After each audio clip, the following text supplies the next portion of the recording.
Hey, this is Eric. And Hill. And we're going to look at the Halo Reach trailer from E3 today, which at first glance doesn't give much info, but if you look a little closer, you see that it seems to indicate that Master Chief will not be starring in this game. Now, the obvious stuff is that this clearly is a prequel to Halo 1. This tells the story of the fall of Reach, which was a significant event in the Halo universe.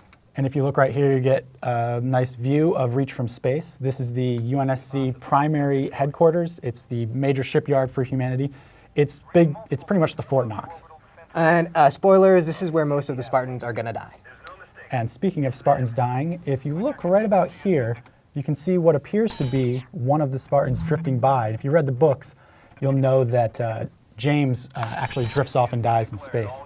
And this seems like it's a nice little nod from Bungie to people who've really followed the Halo canon very closely. But maybe we'll get something new, a new story. It won't just follow the canon. And if you listen right about here. Mobilized and ready. This is Sierra 320, prep for combat insertion. You get a listen at Sierra 320, which would seem to indicate that there's a new Spartan. More on that in a little bit. What the hell was that? And here we get a look at actually the destruction of Reach. This is the orbital bombardment by the Covenant. And it's right at this moment that Master Chief is in fact jumping away in a random slipstream jump to go engage the Covenant at Halo. Noble One, come in. Noble One, do you read me? Now, there's a lot of questions whether or not that voice is saying Nova One or Noble One, but I think the more important question actually is that, is this an indication of a specific character or is it a ship? We're not sure, but obviously it's going to have some major importance to the story of Reach. And at the end here, listen up again. Sierra 259. You got Spartans on the ground, sir. We're not going anywhere.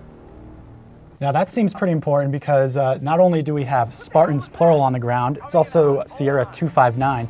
Anybody who's followed Halo closely knows that the original Spartans only listed up to number 150, although the books do mention multiple times that there was a second wave of Spartans being trained, although we never really got a good idea on what they did in this fight. So it's quite possible that they're coming in as sort of the second wave of untrained Spartans who basically have to go in there and, help out, and that might be who you're playing as in this game. So that's pretty much all we know about Halo Reach at this point. It's a lot of speculation, but the game is not due out until fall of 2010. For everything on Halo Reach and gaming in general, stay tuned to IGN.com.